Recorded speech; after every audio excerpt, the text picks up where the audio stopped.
Okay. Brent, you there? I'm here. Excellent. There you are. Well, we're just running up here, almost 9 o'clock, and we're going live. I just want to make an introduction here, and we're going to jump into this. I want to respect everybody's time, but thank you for joining us. This is Wealth Protector TV. I'm Paul Hitchcock, and I'm with my colleague, Brent Honea. He's one of our top attorneys at our firm, Barth Calderon. We are an asset protection, estate planning, business planning firm with clients across the country. Do a lot of speaking, always love to give back. And I want to mention too that I'm going to put up in the chat a way to get one-on-one with Brent if you have questions and about your own personal situation. You have a chance to get with Brent, to get those questions answered, whether it's estate planning, asset protection, one-on-one. It's a complimentary assessment. So we'll get that to you. Look for that in the chat. And we do this every Tuesday. I'm sorry, what is today? Thursday? Every Thursday at 9 a.m. we go live. So we're live streaming everywhere, on YouTube, Facebook, LinkedIn, Zoom, of course.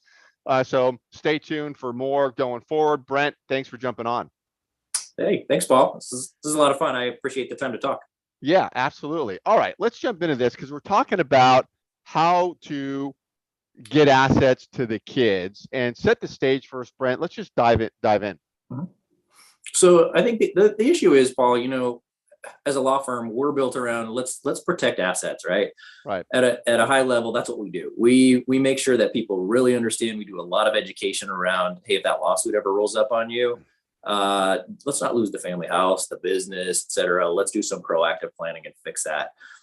One of the areas that's really important to me and to this firm is really that let's protect the next generation too while we're at it. Let's make sure that we've built something that we've taken time, we've spent money, we've got this fortress around everything we've got. Let's make sure it passes off correctly to the people that we care about most in this world. And when that happens, let's make sure that that trust that we created is going to do the same thing that our existing assets do, protect our loved ones from things like lawsuit, things like divorce loss, things like that. So that's the idea. Well, because people don't think about that, right, Brent? As parents, when they giving assets to kids, they don't think about the potential liability to the kids and the legacy of the assets, whether it's property or, you've built a business and now, the business is being transferred or whatever the case is, the liquidity event from the business. But the idea is it can be lost with the kids. And so there just is a wonderful discussion and setup here that can take place with the family for legacy protection of the assets. I couldn't agree more. And I think the issue that in what I really like about what you said there, Paul, is just having that conversation with the family. I think what we're talking about here is, a lot of people out there have trusts, right? They've done this, they've gone through the process, but I would say, all trusts are not created equal. And I review a lot of trusts. We do that. And when we do that, we find that, there's a lot of things out there that are just basically like, maybe they're going to avoid probate. Great. That's the goal, but they don't protect your loved ones, in the way that we would think that you would care about. And so it's about having a conversation with the family and working as a team and going, look, at some point, we've worked our butt off for this. It's going to pass to you. We're passing the baton on to you guys. Let's talk about how that should happen, how we keep wealth in the family so that it goes from us to the kids, to the grandkids. And it doesn't just get blown away, within the next generation, which is pretty typical. And we have a lot of those, many people may know stories of people where that's the situation that happens where, somebody gets sued, after we're gone, money's gone. There's a divorce that happens. Yeah. Kids, half of it's gone. And so it's about stopping that from happening. And we're going to talk about, what are some ways we can do that? Yeah. So let's get into that. What are the tools and what are some of the strategies, the mechanisms for making this happen? Yeah. So basically what we're talking about here is if you look at if you've got a trust, right? And you go, okay, so I've got this thing, it's in my closet or it's in my, my safe somewhere. And I pull it out because I never look at the thing. It's all dusty. And I did it at some point when, maybe I was going on vacation and I rushed it, or I called LegalZoom and they walked me through and I've got some documents. I'm talking to you. That's really what this is about, because those documents are not going to be great. And so the issue is, when we look at types of trust, let's talk just real quickly for the sake of time. when you pull up your distribution pages of where your money goes when you pass, you're going to have, generally speaking, you're going to have different types of distributions, one being an outright distribution. So if it says, I leave everything I have in equal shares to, Johnny, Jenny, and Jerry, and that distribution is outright. That's an outright distribution. It means when we pass, everything goes to our kids, and then it's on them at that point. Just it goes, and we do this distribution. Johnny, Jenny, Jerry, they all have their third. It's now in their name. It's on them. There's no protection there, and the trust ends. That's typical. We see a lot of trusts that have that, but no protection there. The other type, that's probably the most popular type that you'll find in your trust, is it'll say that for a period of time, you've got a trustee who's taking care of things for the benefit of your kids. But when they hit certain ages, 25, 30, 35, money comes out of the trust. And the typical, probably 70% of the trusts out there say at age 25, a third comes out. At age 30, another third comes out. At age 35, the trust ends and the trust is done. And the benefit there is that, you're kind of protecting your kids from themselves. You're allowing them to mature and get better at, managing their wealth. If you think back when you're 18, you shouldn't have been managing money. So you got better as you got older, and that's a good thing, but it doesn't protect anything from creditors or potentially from loss from divorce. And so what we think with that is, let's create something better than that. Let's create a trust that lives on with your kids for their entire lifetime. And so parents will often, when we talk, we're asking a lot of the questions about the parents, and a good lawyer should do this with you and say, what do you want? What is it, now that we know who your beneficiaries are, what do you want for them for their lifetime?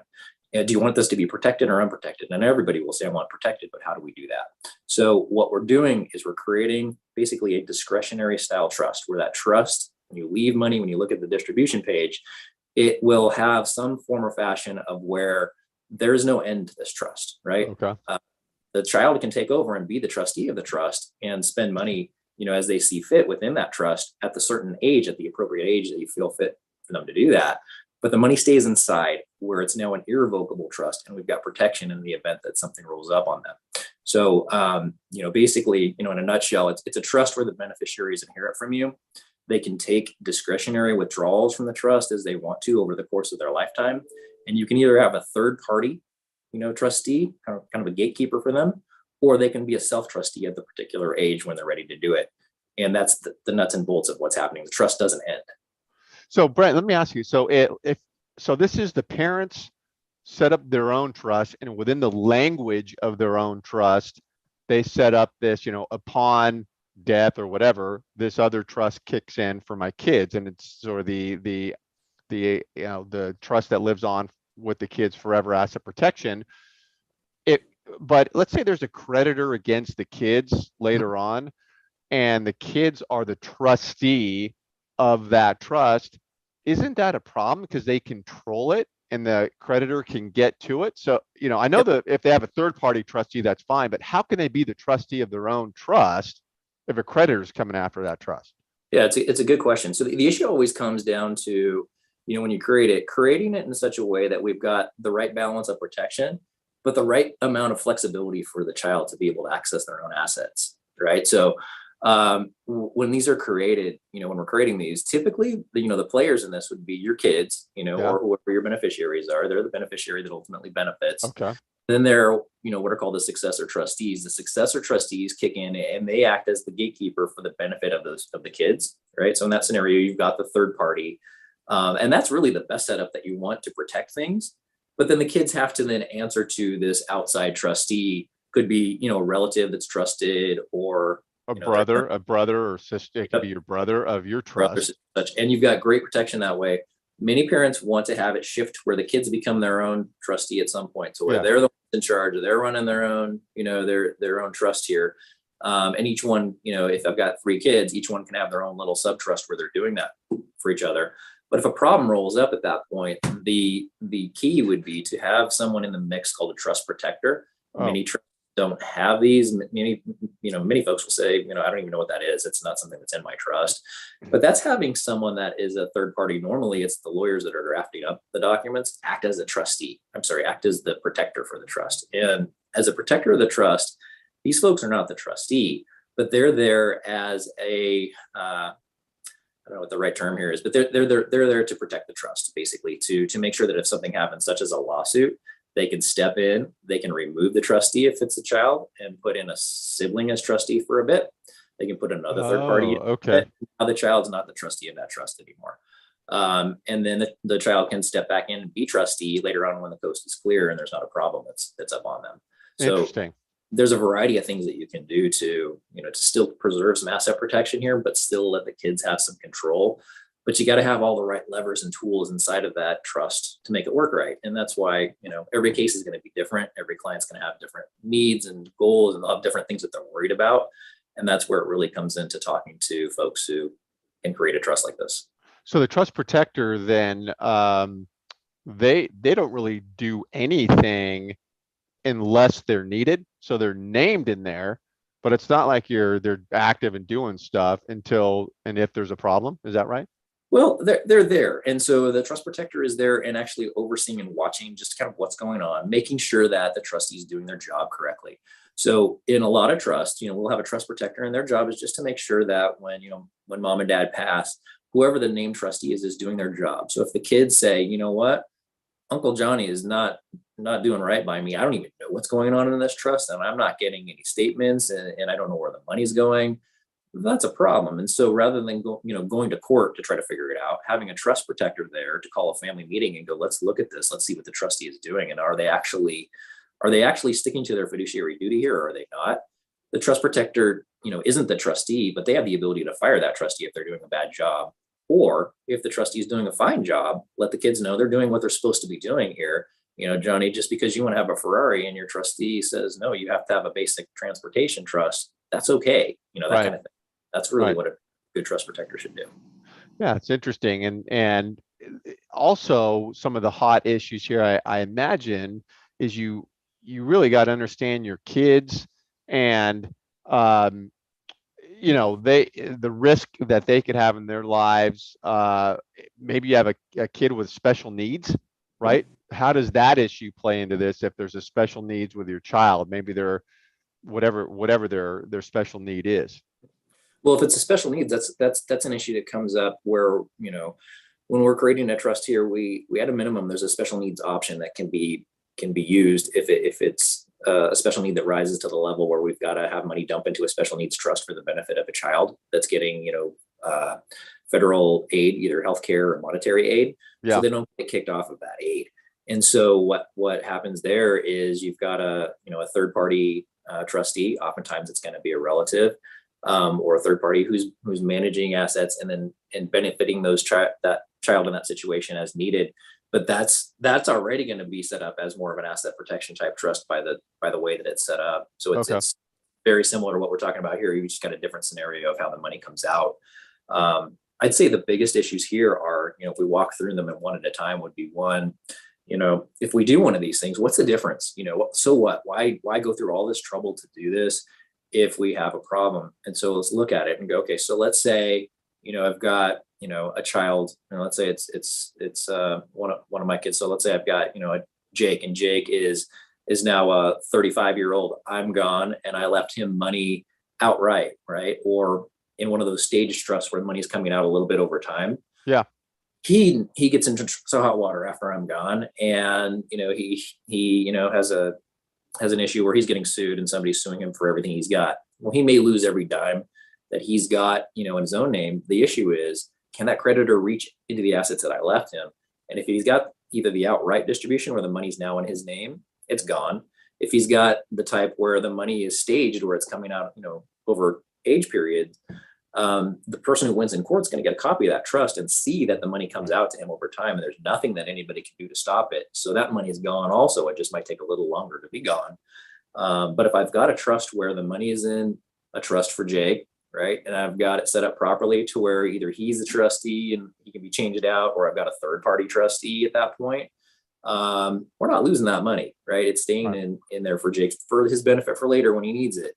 So that's one huge issue that people care about, for their kids. The other being the divorce situation. I'd say that's probably as far as hot button issues of people I talk Big to one. them, is that, and that's the issue of worrying about, we're all realists here. We know that that happens, particularly quite a bit. And so we know our kids, we know we want to leave assets to them. And then hopefully those assets then go to grandkids and they stay in the family bloodline like that. That's what we're trying to do, is keep our wealth in the family. What we don't want is somebody who's, who marries our kids to one day go, you know what, I'm out of here. I'm not having it anymore. And you know what? I want half of what your parents left you too. Right. And Right. that scenario rolls up on people with a trust that's not protective. And we could have a problem because in many cases, we transfer money onto our kids. What do? They go and they buy things with it. They make it, they put it in joint accounts. They take title jointly as community property, and not thinking about what they're doing. They've transferred it from the separate property, gift that they got from their parents to now community property that can be split. Right. So there's two things with that. If you have it in a trust like this and it stays in that trust, it's clearly designated the separate property of your child. It's staying with them in the event of divorce. It's not getting split, which is great.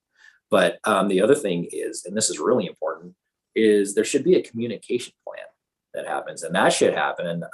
In many cases, that happens with clients where we're setting up, a trust for the parents on the front end. If the kids are old enough to have that conversation, we have a family meeting and we explain, in high level terms, how this thing is supposed to work. After mom and dad are gone, here's how we're going to run this thing. So they have a pretty good idea of what to do with it and how it should function. And if they run into trouble, who they should talk to. Right. Right. No, that's great. Yeah, that family discussion. And Brent, what does that process look like if somebody is starting up, the trust? Like what's that process? They meet with you, then what happens? Do they get, is there a draft that they get after conversation? What do you want to know? Is it digital? Is it a hard copy? And then what actually happens? Yeah. So with us, here's the process. If I'm honored to help a family, create a trust, we treat it as, the family constitution here. And that's how everybody should look at this. They should look at this as, we create a lot of things during our lifetime, but as far as documents, these are some of the most important documents we create during our lifetime. And we want to treat them as such, because these have the ability to take whatever you're working your butt off for now and giving them to the people that you care about. Or these are the documents that if we're ever, life throws us a curveball and we are, in a bad way and we can't take care of our own assets, we need to have a strong roadmap that says, here's how money is managed for me. Here's how, my healthcare decisions are made and so forth. So the approach is that. The approach is, let's sit down. Let's not do this quickly, right? Let's take our time. Let's make sure that we know everything. And a good lawyer, what they should be doing is asking you all the questions that you don't really know to ask, because this isn't something that we do day in and day out. This is something that lawyers do day in and day out. So they should be asking you a variety of questions. One of the big questions that's pertinent to today is, do we want the assets that you have when they pass on to the people you care about? Do you want to pass that in a protected fashion or an unprotected fashion? And let's talk about what your goals are in those areas. And so we spend a lot of time, it's usually more than one meeting, just fleshing all that out, figuring out, the nuances, the differences between the kids, who is, good at managing money, who is not yet, who's not quite there yet, who's in a relationship where they're worried about the spouse, all that kind of stuff. And so we go through all of that. And then we start making some decisions, and we'll have a whole lot at the end of that first meeting, Paul. Usually what we have is a whole lot of, I'm not sure about that. That's a new one. We got to talk about that. And so we come back and then revisit and we continue drafting. And then we get to the point where we have drafts ready. Those drafts can go out in either paper form to the client. They can go out in email form. Usually it's both. And then they're going through trying to get a handle on what's going on there. And then we will review what the questions are, make any changes that need to be made. And when the client's getting ready, then we'll have a signing meeting where we go through everything and talk about the game plan, get everything signed. And then the fun work of, getting assets transferred into the trust happens, actually funding the trust, making sure that real estate's transferred in through deeds, businesses are transferred in, bank accounts, et cetera. Everything needs to go in. That's a process. That's the transfer. Funding it is the transferring of assets into the trust. Yep.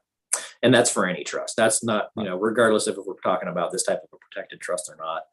That's probably, when I'm doing a review with people, and I do a ton of reviews of trust for people who say, can you just look at this thing and tell me what we need to do?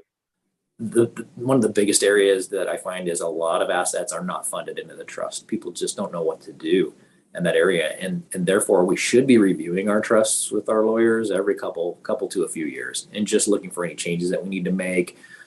but also going through basically a beneficiary audit to make sure that every asset that they've got on a list is properly in the trust, that they've taken the time to do that.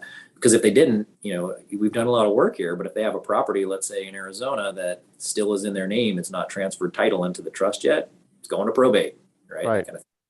Right. Interesting. And one thing you mentioned, the beneficiary thing, Brent, I just want to clarify this.